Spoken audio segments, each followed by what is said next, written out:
Ladies and gentlemen, good day and welcome to Unicommerce Esolutions Limited Q2 and H1FY26 earnings conference call. This conference call may contain forward-looking statements about the company which are based on beliefs, opinions and expectations of the company as on the date of this call. These statements are not the guarantees of future performance and involve risks and uncertainties that are difficult to predict. As a reminder, all participant lines will be in the listen-only mode, and there will be an opportunity for you to ask questions after the presentation concludes. Should you need assistance during the conference call, please signal an operator by pressing star, then 0 on your touch-tone phone. Please note that this conference is being recorded. I now hand the conference over to Mr. Kapil Makhija, Managing Director and CEO of Unicommerce Esolutions Limited. Thank you, and over to you, Mr. Makhija. Thank you. Hello and good morning, everyone. We are pleased to welcome you to the Q2 and H1FY26 earnings call of Unicommerce Esolutions Limited. Joining me today is Anurag Mittal, our CFO, along with Strategic Growth Advisors, our Investor Relations Advisors.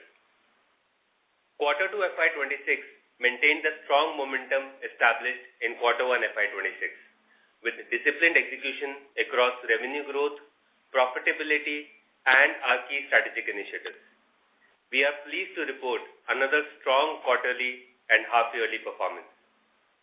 Our consolidated revenue grew 75.3% year-on-year to INR 51.4 crores in Q2 FY26, taking our annualized revenue run rate to over INR 200 crores for the first time, up from approximately INR 110 crores at the time of our listing in August 2024. Our adjusted EBITDA increased 85.1% year-on-year to INR 11.4 crores in Q2 FY26, driven by cost discipline and operating leverage. This is also the first time our annualized adjusted EBITDA run rate has increased to over INR 45 crores and is expected to sustain this level given the strong operating leverage in the business. These results reflect the continued resilience of our business, supported by strong growth for Shipway and increasing profitability from our Uniware platform. Shipway remained PAT profitable and continued to demonstrate strong growth. Its revenue run rate increased from nearly INR 70 crores in Q1 FY26 to around INR 90 crores in Q2 FY26, rising 26% in a single quarter and nearly 50% higher from the INR 55 to 60 crores revenue run rate since the acquisition announcement last year. Uniware continued to perform at scale, achieving an annual transaction run rate of over 1.1 billion order items. The platform saw 100-plus enterprise client additions across both traditional brands and digital-first brands across different industries. Our total enterprise client base hit an important milestone by crossing 1,000 clients during the quarter. Quick commerce throughput on Uniware also demonstrated a remarkable growth, crossing an annualized run rate of over 72 million order items, up from 48 million order items in Q1 FY26. We also launched UniCapture, a video management system capability as an extension to Uniware that records shipment footage as proof for dispute resolution processes to reduce return-related losses and to improve transparency for our clients. This further enhances Unicommerce's position as a one-stop shop for e-commerce enablement, driving greater stickiness amongst our existing customers. Coming to the market performance for the quarter, we continue to see similar consumer activity as previous quarters. This was a result of two factors. First, the Shraddh period came entirely in the month of September this year, along with the anticipation of favorable GST policy changes and possible price reduction in certain categories, which led certain consumers to defer purchases. That said, we saw encouraging signs towards the end of the quarter in terms of transaction growth, The festive season performed better than last year with revived consumer sentiment, the rollout of GST 2.0, and strong offers from major e-commerce marketplaces. Demand momentum picked up late in the last 10 days of quarter 2 and continued into quarter 3. We expect this improvement to show up more clearly in quarter 3 results. As I mentioned earlier, we are already operating at an annualized revenue run rate of over INR 200 crores, which reinforces our strong trajectory for the year ahead. Meanwhile, we remain focused on initiatives within our control to drive revenue growth and profitability. During the quarter, we continue to strengthen our platforms through innovation across key areas aligned with our vision of being a one-stop shop for e-commerce enablement. As I mentioned earlier, we launched Unicapture, a video management system as an extension to Uniware that records shipment footage to improve transparency and reduce return-related losses during claims. For Shipway, the ShipSense AI module optimizes courier allocation by automatically selecting the best fit courier using AI, reducing shipping costs and improving delivery success.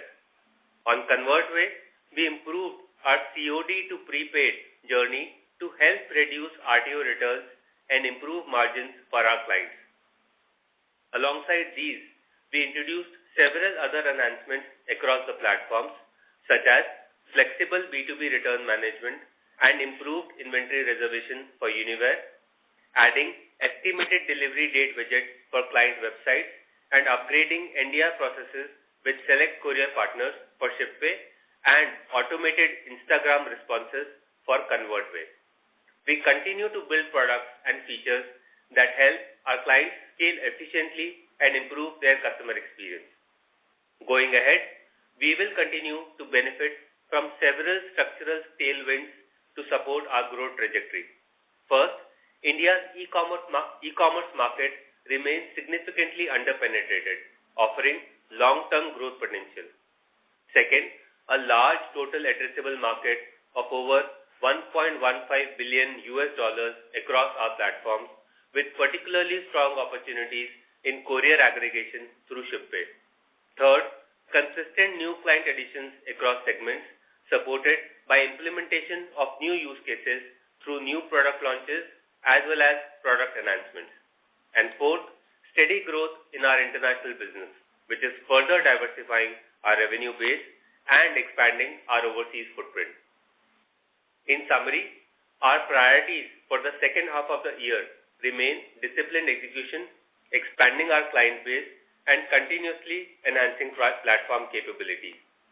We have scaled materially from a pre-listing annualized revenue run rate of approximately INR 110 crores to over INR 200 crores as of quarter 2 FY26. With our comprehensive product suite across ConvertWay, Uniware, and Shipway, and a client base of 7,500 plus businesses, we are well positioned to grow sustainably and profitably. Now, I'd like to invite Anurag Mittal, our CFO, to share our financial performance. Over to you, Anurag. Thank you, Kapil. Good morning, everyone. We are pleased to report continued growth momentum through Q2 and the first half of FY26, reflecting strong top-line momentum and continued improvement in operating profitability. For Q2 FY26, our consolidated revenue stood at INR 51.4 crore, a 75.3% year-over-year increase.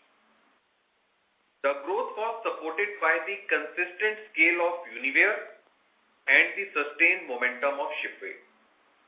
Adjusted EBITDA, which reflects our operational profitability, grew by 85.1% year-over-year to INR 11.4 crore. Adjusted EBITDA margin stood stable at 22.2% in Q2 FY26 compared to 21% in Q2 FY25. The improvement in absolute profitability was driven by effective cost control, AI-enabled operational efficiencies, and Shipway's continued PAT positive performance, which together enhanced overall operating leverage.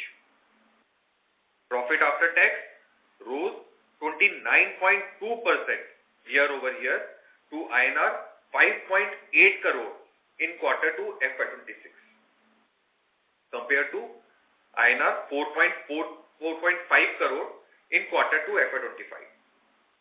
Excluding the non-cash amortization expense related to Shipway acquisition, our PAT would have approximately INR 6.6 crore, reflecting a year-over-year growth of 46.5%.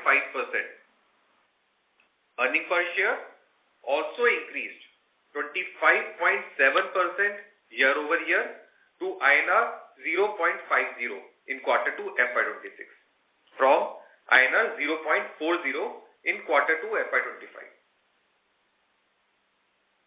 On a half-year basis, the company delivered strong financial performance. Our consolidated revenue for H1 FY26 grew 69.6% year-over-year to INR 96.3 crore compared to INR 56.8 crore in H1 FY25. Our adjusted EBITDA increased 96.4% year-over-year to INR 20.9 crore with margins expanding to 21.7% in H1 FY26 from 18.7% in H1 FY25, an improvement of 296 basis points, reflecting strong operating leverage for the company. Profit after tax rose 21.1% year-over-year to INR 9.7 crore in H1 FY26 compared to INR 8 crore in H1 FY25.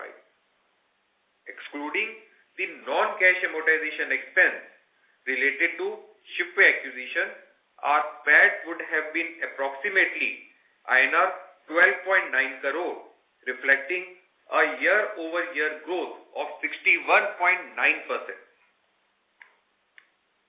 Earning per share also increased 19.5% year-over-year to INR 0.85 in H1 FY26 from INR 0.71 in H1 FY25.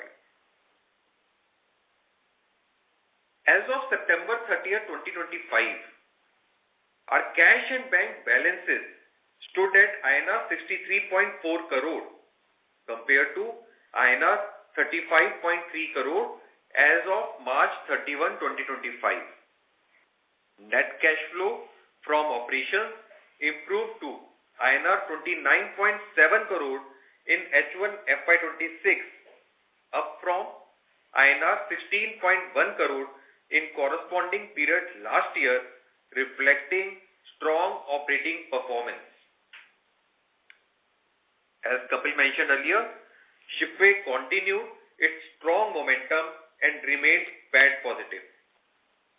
The business delivered around 26% sequential growth, with its revenue run rate increasing from approximately INR 70 crore in Q1 FY26 to over INR 90 crore in Q2 FY26, about 50% higher from INR 55 to 60 crore within a year of the acquisition announcement. We remain confident about continued progress in the future. Looking ahead, our focus remains on maintaining financial discipline with delivering sustainable, profitable growth through engagement with our existing clients, adding new clients, and investment in platform enhancements. Having crossed an annualized consolidated revenue run rate of over INR 200 crore and adjusted EBITDA run rate exceeding 45 crore, we have demonstrated both sustainable operating leverage and the growing scalability of our platform. Our strong execution, innovation, and integrated platform approach position us well to capture the next phase of opportunities in the fast evolving e-commerce landscape. With that, I would now like to open the floor for Q&A. Thank you. Thank you very much. We will now begin the question and answer session. Anyone who wishes to ask a question may press star and 1 on their touchtone telephone. If you wish to remove yourself from the question queue, you may press star and 2. Participants are requested to use handsets while asking a question. Ladies and gentlemen, we will wait for a moment while the question queue assembles.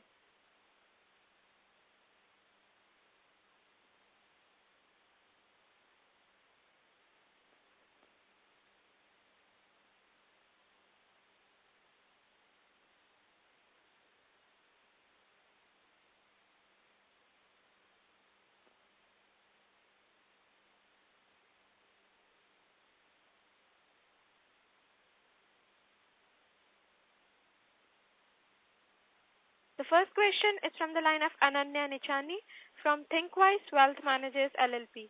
Please go ahead. Hi, am I audible? Yes, you are audible. Yeah, so my first question was on account of the realization per transaction.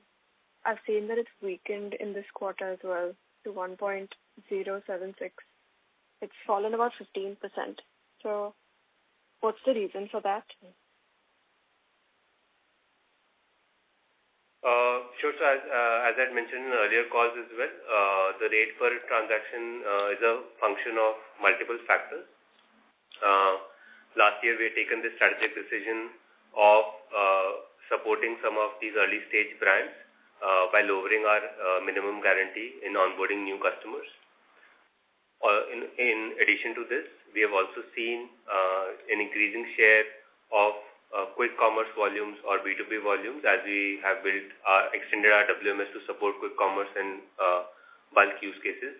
In this, our realization per transaction is slightly lower compared to the standard B2C transactions. But to counter the impact of these two factors, what we have also done is introduced price escalation in our new contracts. The impact of that should start being visible in H2. And once we see the acceptance of the clients, because as they come up for renewal and the clients accept this price escalation clause, we will be extending this for our existing client base as well in the subsequent year. Another thing we are doing is to introduce new features, new modules to upsell our existing customer base. So we have two balancing factors against the lower MG and the increasing share of B2B/quick commerce volumes. To counter the impact of that, we have introduced these. Now, our rate per transaction is a mix of how these factors play out. Right now, as a management team, we believe that our rate should stay ballpark in this range, and our rate has broadly stayed in this range of this 1.1, so it should continue to stay going forward as well. Okay, sir. Thank you for your answer. My second question is on account of client attrition. So in the previous quarter, you had 979 enterprise clients, and in this quarter, you have 1,023. So I'm assuming you added about 100 plus clients. So about 60 clients have left you. These are enterprise clients. So I'm just wondering that why are enterprise clients leaving the company? Like, are they going to competitor platforms, or are they going back to Excel, or are they shutting down? Yeah, that's my question. Sure. I just want to clarify that when we say an enterprise client, these are clients using an enterprise plan. It doesn't necessarily mean that it's a large logo. It could be a small seller having good e-commerce volume, or like they are in the journey of e-commerce where they are growing and they want higher features. So, for example, our SMB plan today only offers order management system, but if they need a warehouse management system and ERP integration, they need an enterprise plan, and it is irrespective of the scale depending on the use case. So it is effectively the enterprise plan is solving for the use case. The churn that we see, e-commerce is a volatile industry as we all know. So the churn of customers that we see are broadly in the long tail, where the three biggest reasons of churn for us are either the clients are shutting down, or they're stopping to sell online, or they move from dropship model to the outright or fulfill by model. I would like to call the attention of everyone that there are three models of e-commerce in India. An outright model where a platform is buying inventory from a brand, a fulfilled by model where a brand is keeping stocks in a Flipkart or Amazon warehouse, and when the customer places the order, it is a Flipkart or Amazon staff that is shipping the goods to the end customer, and a dropship model where a brand is controlling the end-to-end experience for a customer by shipping the goods that are lying in their own warehouse or in the warehouses of a third-party player. So if a brand moves their model from dropship to other models, our solution is not very relevant. It is most aligned to the dropship model. Okay, so you're saying it's because of clients shutting down, or they're yes, majority of them. Very rarely do we see a client moving to other platforms. Our biggest reasons of churn are the three that I described: client shutting down, client deciding to stop selling online, a client moving from dropship to any other model. Okay, so these are all D2C businesses basically that are... Yeah, it could be traditional brands as well, where they started their online journey, but they decided to change the model. So it could be anything, a mix of that. And this is in line with the historical trend. If you look at our net adds every quarter, it is similar to what we've seen in earlier quarters as well. Yeah, actually, this attrition, I've observed it for a long time. So it's not a cause of concern for you or anything. It's a normal course of... No, it's a nature of the industry. Okay. My last question is Yes. Sorry, just to add, while you see in terms of number of logos that churn, the impact on the revenue is not very significant because these are long tail customers that are churning. Right. One more follow-up I had on this. Your revenue from your top clients has been decreasing. So are any of your top clients maybe churning out? Anything like that? So this question came in the last earnings call as well. We described that there has been no logo churn. The performance of the top 10 cohort is reflective of the business performance of those brands. Like over the last many years, there has been a concerted focus on diversifying our customer base, and that's why the share of top 10 clients is consistently decreasing. It used to be 50% plus 5 years ago, but now it is about 15%. In terms of the absolute decline, is a function of the performance of the brands on their own e-commerce journey. Okay, understood, sir. Thank you.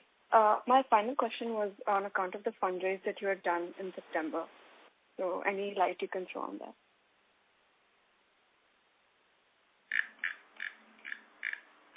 Can you repeat the question? So you had done a fundraise in early September from your promoter, I believe, from Ace Vector. So I just wanted to understand exactly what this is for. So we actually took the approval from the shareholders in terms of doing the preferential allotment, but that has not yet concluded because as and when there are any M&A related opportunities and this is the requirement of the company, the investment will happen in a due course. Okay. So the acquisition is not yet planned, or this is just for a contingent? So we keep evaluating all these white spaces for these M&A opportunities. These have not been concluded yet, but as soon as these get concluded, we'll trigger this fundraise from the parent entity. The approvals, etc., are well in place already. Okay. Understood, sir. Thank you so much. Thank you. Before we take the next question, a reminder to all, you may press star and 1 to ask a question. The next question is from the line of Ishpreet Kaur from Relax Capital. Please go ahead. Hi, thank you for the opportunity. Appreciate seeing the increase in the volumes and the transactions and the enterprise side, but taking cues from the previous participant, like you mentioned, just reconfirming. So this 1.08 realization drop that we've seen to 1.08, is that likely to improve going forward quarter-on-quarter basis, since you mentioned there would be price escalation clause with a few clients coming in? So Ishpreet, like I said, there are a total of 4 factors to impacting it in the downward trajectory to helping it move upward. So it will be an interplay of these factors. I think right now we believe it should stay in a similar ballpark going forward as well. Okay, but a further decrease on a quarter-on-quarter basis should be like stabilized at this level now? It should stay in similar ballpark, Vishpreet. Okay. And would the realization be any different versus the other players like Vinculum on a per item basis? So it's hard to comment on other players, but typically we are a premium player compared to other players. We typically have higher realizations compared to other players. Versus a player like a Vinculum also, would it be like a premium? Again, I can't comment on specific competitors, but we are generally more premium compared to other competitors, all competitors included. Okay. And how much would be the overlap between the services? Like if somebody is taking Uniware versus the other 2-3 services, the ConvertWay and other services that you offer, what would be the overlap currently? We had mentioned this in our earlier calls as well. When we acquired the company, the overlap was about 5%. We'd increased it to about 10%. It continues to be upwards of that. We continue, our vision is to be a one-stop shop for e-commerce enablement. So we continue to upsell our existing customers to these new solutions, Shipway, ConvertWay, Unireco. So we will continue to see a higher overlap going forward in these solutions. So when you say 10%, it includes excluding the Shipway also. Shipway is 10%, I remember you had mentioned last quarter. But the ConvertWay and the other services also are around 10-odd%. So ConvertWay is in the initial phases of its journey. We are growing that business. We are building, we are investing in the product. As you can see, we continue to add new features which are required in the ecosystem. As it matures further, we would be able to, the overlap will increase further. At this stage, I will not be able to disclose the exact overlap for ConvertWay specifically for business sensitivity reasons. Or also, if you could throw some light on in terms of the accessibility.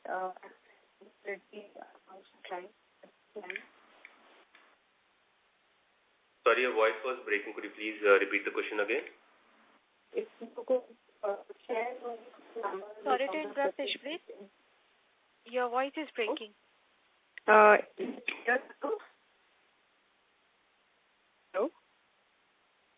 Still the same, ma'am. I'm at the same place. Yes, right now you are audible. Please go ahead. Sorry. Okay. So, in terms of acceptability of Unireco, if you could just throw some light on how it's shaping up. Sure, I couldn't hear it clearly, but I'm assuming you're talking about Unireco. For Yes. Unireco, we continue to receive encouraging feedback from our early adopters. The product is still in early stages, but we are in the process of figuring out, showcasing it to more and more of our customers. So the initial feedback has been positive, but it's still early days. It was launched towards the end of June, and it's been almost 5 months right now.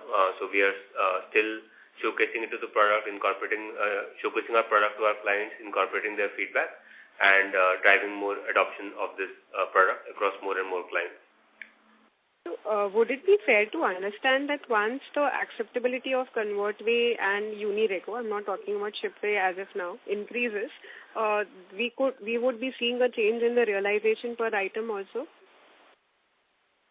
So Unireco goes in the Unicommerce standalone. So Unireco will help in the realization, and that, as I mentioned, our cross-sell initiatives will drive an improvement in realization. Right. ConvertWay is part of the Shipway entity, so ConvertWay won't impact the Uniware realization. Okay, got it. Just lastly from my end, what would be the EBITDA margin levels Shipway, and if you could throw some light as to how they can shape up in the next 2-3 years? Were you asking about the EBITDA margins for Shipway? Yes. Okay. So on Shipway, we've taken a strategic call of reinvesting the profits back into the business. Shipway, as you mentioned, is operating in a large market opportunity. It's a relatively new entrant in that. So we need to invest in the business for sales, brand building, as well as product enhancements. So the strategic call we have taken is to reinvest the profits, whatever we are generating from the business, back into the business to drive growth. It is a growth engine and a big growth engine for us. So the decision is to continue to operate it at a break-even level. Sure. And in addition to what Kapil mentioned, in fact, Shipway started reporting PAT positive numbers since quarter 1 of FY26. This quarter as well, we reported PAT positive numbers, and this is something we'll definitely keep sustainable, and Shipway keep reporting PAT positive numbers, even keeping adjusted EBITDA even break-even to keep reinvesting back into the business. And this would be the case, say, for the next 2-3 years? Sorry to interrupt, please. Please rejoin the queue for more questions. Yeah. Thank you. The next question is from the line of Sumit Jain from CLSA. Please go ahead. Yeah, thanks for the opportunity and congrats on a decent show at Shipway. So again, my question, Kapil, is on the pricing side. I mean, we are seeing for the last several quarters there has been a bit of a pressure, but now you are saying that you guys have taken some strategic measures to improve upon that. And of course, your volume growth is still in strong double digits, high teens. So can we assume that the standalone parent business will revive back to a double digit growth from next quarter onwards? Like I mentioned, like I mentioned, we've seen some revival in the demand and in the number of transactions in the last 10 days of the quarter and in October. But we've also seen that the volumes have gone back to the pre-festive levels as the festive season stops. So it's hard to, there are still 45 days remaining in the quarter, so it's hard to predict how the quarter will go on. But as I mentioned in my speech, we should see some of the growth in the festive season that we've seen translating into somewhat better results. I think it will be difficult for me to comment whether it's going to be single digit or double digit, but we are hopeful that we should, as we are seeing, for the first 1 month, we have seen some revival in the consumer demand, and if that continues to hold, we should see some improvement in the standalone results as well. And while we cannot really control how the market is going to pan out, what we are trying to do are things that are in control. So we continue to launch new products, new modules to be able to upsell, as well as continue to add new clients, so that we continue to drive growth all across. But like I mentioned in the speech as well, for us, the new products will continue to be growth drivers, while our core platform, Uniware, will continue to be a major contributor to our profitability, given the inherent operating leverage in the business. Got it. Maybe prodding further, can you also highlight the quick commerce players, how much proportion of your business would they be, and what is the pricing differential for them versus your overall parent entity? Any color? I mean, maybe if not the exact numbers. Sure. So as we mentioned that the number of transactions that are happening through quick commerce is about 72 million on a base of about 1.1 billion run rate that we've got overall. So you can figure out the relative share. It's growing very fast. It has grown in a quarter only from 48 million run rate to about 72 million. So the relative share is increasing. But yeah, it's still a small contributor in the overall scheme of things. Realization, as mentioned in the last call as well, that it will be difficult for us to share realization for specific channels because of business sensitivity reasons. But it is lower compared to a B2C transaction because here the items are moving in bulk. Got it. That's helpful. And then some bookkeeping questions for Anurag. So I can see your other expenses were slightly higher this quarter on a parent entity. So any particular reasons for that? So other expenses are higher, slightly higher. Reason being that other expenses also includes the expenses of Shipway, and courier aggregation expenses and the freight expenses are also booked under other expenses. That is the reason the other expenses are slightly higher this quarter. And this is actually in the line of the increased revenue for Shipway as well. Got it. And the D&A was much lower on a overall consolidated level. So should we assume the D&A expense going forward will be at this current rate? So on account of this D&A depreciation amortization expense, Sumit, I just wanted to recap what we explained in the previous quarters, relating to certain capitalizations we have done in the last year as well as this quarter one. So the company initiated the development of products focused on enhancing capabilities of existing customers and capitalized near about 43.9 million as at March 2025 in name of Uniship. As highlighted in our previous quarter one earning call, following the acquisition of Shipway, the group began integrating its development products with Shipway acquired technology to strengthen offering for enterprise clients. And this integration is expected to deepen the customer relations and enable broader market penetration. So during the quarter ended September 30, 2025, the group successfully completed the integration of its internally developed supply chain solution with technology acquired through Shipway business combination. And resulting this after successful integration and expert validation, the useful life of the asset has been increased from 3 years to 8 years, resulting our depreciation expense also reducing near about from 33 million in previous quarter to 10 million on account of Shipway acquisition. So this D&A expenses has reduced to that account. Right, and this will remain at these levels, I'm assuming, going forward, because there is no further major capitalization you are going to have. Yeah, that's correct, Sumit. This amount remain almost the same in the future quarters also, because largely all the intangibles under development has been capitalized by now, and no further capitalization as such is planned in the future periods. But it is like we mentioned, it's our consistent accounting policy. So if and when we develop new products, that will continue to be capitalized. But as of now, all the incremental enhancements continue to be expensed. We foresee at least for few quarters we continue to do only incremental enhancements, so those will be fully expensed.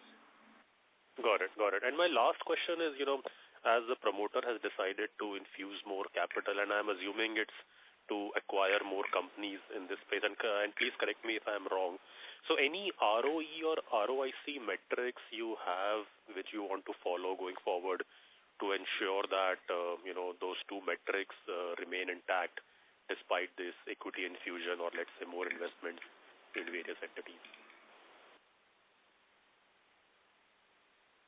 Sorry, Sumit, your question is, are we...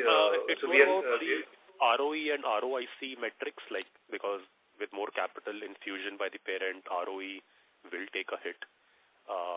And, because of these investments, what you are doing in Shipway, maybe your ROIC may also have an impact. So just wanted to check any discipline you want to keep on those two metrics going forward, or is it the broad revenue growth is what you are going after right now? So right now we are, as I mentioned, e-commerce is a largely underpenetrated ecosystem. We see a strong growth potential. So right now our intent is to continue to invest in the business, invest in the growth levers. So if we feel that there is there's a white space or a product that's available which is going to add meaningfully to our ecosystem of products and to the ecosystem of client base, I think our focus will be to drive growth and make sure that clients continue to see value being a one-stop shop, even if in the short term our ROE takes a hit. But ultimately, it's about creating value in the long term for our shareholders, and that our focus as a management team is to continue to do that. That we want to create value for our clients as well as our shareholders. Got it. That's very helpful. Thanks a lot, and all the best, team. Thank you. The next question is from the line of Raj Shah from Tatwik Digital Analytics Private Limited. Please go ahead. Yeah, hi. Thank you for the opportunity. So the question is regarding the churn that we are experiencing in the enterprise clients. So I just wanted to understand, last quarter we added 1,000 odd clients, and out of those, the gross additions is 100. However, if we see, back calculate, the net additions is only 21 for the enterprise clients. So I want to understand, if the churn continues in the similar fashion going ahead as well, so don't you think it will create a kind of dent on the overall growth? Because however you are adding a good number of clients each quarter, but if the churn continues at the similar pace, then won't it be difficult for you to grab the incremental revenues from the existing client base who have been the part of your system for over 1 year or 2 years? Sure, Raj. So I answered this question earlier in the call as well. Like I mentioned, that the churn is in line with what we've seen historically in the various quarters that we've reported to the market. E-commerce is a volatile industry, as we all know. There are clients that shut down. There are clients that take a call of moving from dropship to other models. Majority of our client churn, is in line with these reasons only. And as I also mentioned earlier in the call, that by enterprise clients, it's not necessarily like a large brand. It is a brand or seller which is using our enterprise plan, where they choose the enterprise plan for the various use cases that they want to solve as their e-commerce volumes are growing. So there are many long tail brands who continue to churn. So the churn that we see in our business in terms of the logo churn is largely these long tail brands, and their impact on the revenue is not significant, as we have seen in multiple quarters that we have reported. Got it. Understood, sir. And sir, one more question with regards to the growth in Shipway. So last 2 quarters, there was a muted growth on quarter-on-quarter basis, but this quarter you have done some good job on getting the growth back on Shipway. So just wanted to understand how are we expecting this to continue going forward for next 1 or 2 years, specifically for the Shipway? Sure.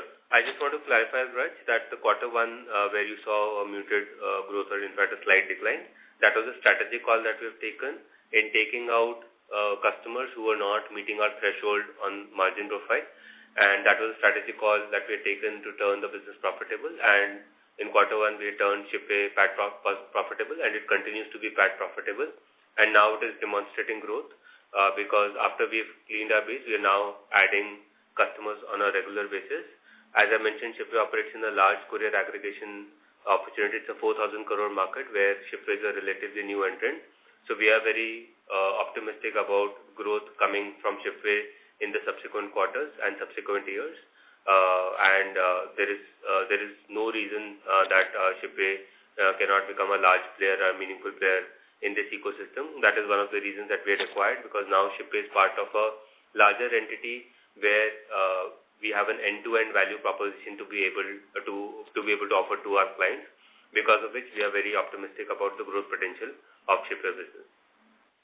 Understood, sir. Understood. And so for the parent company Uniware, so if you see the growth is not coming even despite we have added few clients from Shipway as well. So after the acquisition, there would have been some increase in the client base. So you mentioned that you will cross-sell the products for the Shipway clients to the Uniware clients. So is that happening, or do you see any traction there?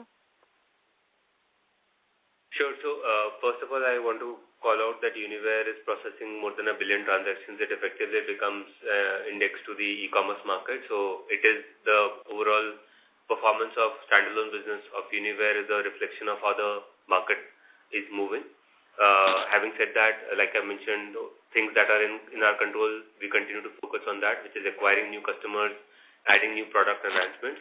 But the upsell of the new products, which is Unireco, and we've just launched a module, Unicapture, all of that will start showing in results subsequently. There is a gestation period as we see wider adoption of these new modules. Unireco, it's been just 4 or 5 months since launch. Unicapture, we've just recently launched. So the impact of that will be more visible in the subsequent quarters. So the growth of Uniware business will be a function of not only market growth, but these new products and new client additions.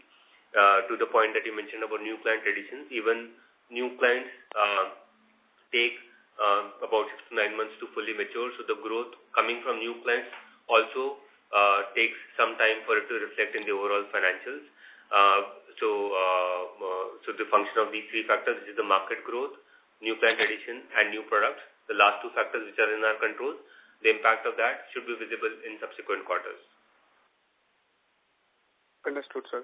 So basically, so cross-selling for the Shipway product to the Uniware product, do you see any, or if you can share some kind of broad idea on if there is some client base from Shipway that is going to Uniware? or you're benefiting for us vision? So for us, the cross-sell was more from Uniware to Shipway because Uniware operates on 1,000 plus enterprise clients and a large SME base as well. So the focus is on doing cross-sell of Shipway to this existing customer base. There is some cross-sell that happens from Shipway to Uniware, but it's not material. The large part of Uniware growth, as I mentioned, is driven by three factors, which is market growth, new client acquisition, and new products, which are UniReco and now UniCapture, new modules that we have launched, along with international expansion. Understood, sir. Very clear. Yeah, that was all from my side. Thank you so much. Thank you. Thank you. The next question is from the line of Jatinder from Relax Capital. Please go ahead. Hi, Kapil. Hi, Jatinder. I have 2-3 questions. So one is, you said you started to have a new escalation clause in the new agreement. If you could explain how this is different from what you used to be doing earlier. What I assume is that every time the contract used to come for negotiations, the client on the other side would try and negotiate for the pricing. So will this now have an inbuilt by default escalation clause, is it? If you can explain more on this. Sure. So the earlier contracts, all of our contracts have been annual and with an automatic renewal. As I mentioned in an earlier call, this is a backbone for the e-commerce business. So honestly, a brand did not really think about coming up for negotiation because it is an inherent part of their e-commerce supply chain. The agreements were automatically renewed. One of the changes we have done in our agreements is they continue to be annual, but we've added a price escalation clause now. So when the automatic renewal happens, it happens with the price escalation. But I've been mentioning that many of this we introduced last year for only our new customers. Now they will be coming up for automatic renewal in quarter 3 and quarter 4. So we will see how the clients are reacting and whether this gets actually implemented or not. Post that, we will be able to anticipate the impact of this price escalation on our overall revenue as well. But it is right now happening only on the new customers that were onboarded last year. Perfect. My second question is on this fundraise and the cash balance that we have. So is like you said, there are options on the table, but is it more like a competitor or is it like a new business vertical that you plan to look at? We continue to explore white spaces. This is essentially our vision is to be a one-stop shop for e-commerce enablement. Our preference is to look at complementary product offerings which can add meaningfully to our customers. Our exploring of white spaces is coming largely from the inputs that we get from clients that they need newer solutions for them to have everything under a single umbrella. So we keep exploring white spaces based on our understanding of the ecosystem and the inputs we receive from the clients. So typically, the spaces that we look at are complementary product offerings. Having said that, if at all there is a competitor which we feel can add value and is available at the right valuation, we would be open to considering that. But our primary focus is to look at complementary solutions which add to our vision of being the one-stop shop for e-commerce enablement. Perfect.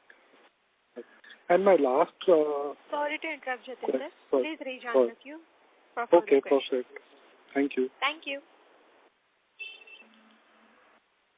Ladies and gentlemen, in order to ensure that the management will be able to address questions from all the participants, kindly limit your questions to 2 per participant. Should you have a follow-up question, please rejoin the queue.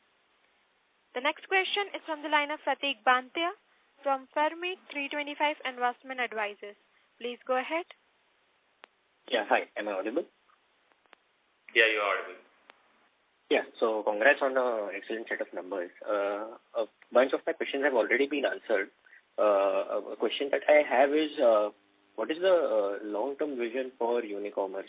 In the sense, will it be more, focused on the e-commerce side of the business, or is the plan to, to have a broader set of offerings covering, let's say, possibly a supply chain platform kind of a thing, similar to what a Manhattan Associates has? So what's the long-term vision over there? Sure, Pratik. Our focus is on e-commerce today. We are an e-commerce enablement software. We want to continue to solve for all pain points that are e-commerce related. But as we are seeing, the world is also going omni-channel. Many brands start their journey online, but they expand offline, and many offline first brands are also expanding online. As the world goes omni-channel, we are also expanding into those spaces. We have started to help our brands manage their general trade, modern trade business also with the B2B launch that we had done last quarter, where we had added B2B capabilities to our ecosystem. We already had an omni-channel solution. So we would like to see ourselves as an omni-channel enablement software, and we are not only focused on supply chain. We are focused, we have ConvertWay solution which is focused on marketing automation. So we are strategizing across all the key components of the e-commerce value chain, and we want to serve the entire e-commerce/omni-channel ecosystem across both pre-purchase as well as post-purchase journeys. Okay, got it. And just a question on the acquisitions that you guys are eyeing. So could you just mention in what vertical or what segment are you looking at, probably under ConvertWay or Uniway or Shipway? Any color on that? We continue to evaluate opportunities in various spaces. With ConvertWay, we got an entry into pre-purchase, but pre-purchase continues to be a vast domain which we continue to explore. And there are some white spaces in the post-purchase ecosystem as well, both in Uniware as well as Shipway. So we continue to evaluate opportunities across all. As and when we feel that some of those conversations are maturing, we would be sharing more details about the same with the group. Okay. Thank you. If I have anything, I'll join back in. Thank you so much, and all the best. Sure. Thanks. Thank you. The next question is from the line of Shreyans Gathani from SJ Securities. Please go ahead. Hi, Kapil. Good morning. So I just had one question on the value proposition that Shipway offers versus the competitor. I know that you mentioned that we offer like a holistic suite of products, so that it's helpful for the customer. But from what I understand, it's a plug and play model, right? So, for example, a Uniware customer can also just plug into your competitor's software. So just trying to get where we differentiate for the customer. Sure. So with Shipway, one of the biggest differentiation is the fact that it's part of a end-to-end value proposition, which makes it very convenient for a brand to have everything under a single umbrella. Most brands today struggle with the disputes that happen between multiple vendors. If something goes wrong, vendor A ends up blaming vendor B, and vendor B ends up blaming vendor A, and which is the biggest hassle for a brand today. They want a single neck to catch as far as their e-commerce operations are concerned, and our vision is to become that single neck for them to ensure that everything happens seamlessly for them. So that's the biggest value proposition. Along with that, even though Shipway is at a nascent stage, it is a relatively new entrant, but being a part of the larger umbrella, we've been able to ensure that they have very competitive offerings, very competitive rates in the market. Another differentiation is that service levels continue to be differentiator for us because the learnings we have had from the running the Unicommerce business, we are replicating those learnings in running the Shipway business as well. So the three differentiation today are being a part of a large entity and an end-to-end product offering, to having very competitive rates even at a relatively modest scale, and third, having superior service levels. So these become our three differentiated value propositions. Got it. Perfect. Thank you so much. That's all from my end. Thank you. Ladies and gentlemen, due to time constraint, that was the last question for today. I now hand the conference over to the management for closing comments.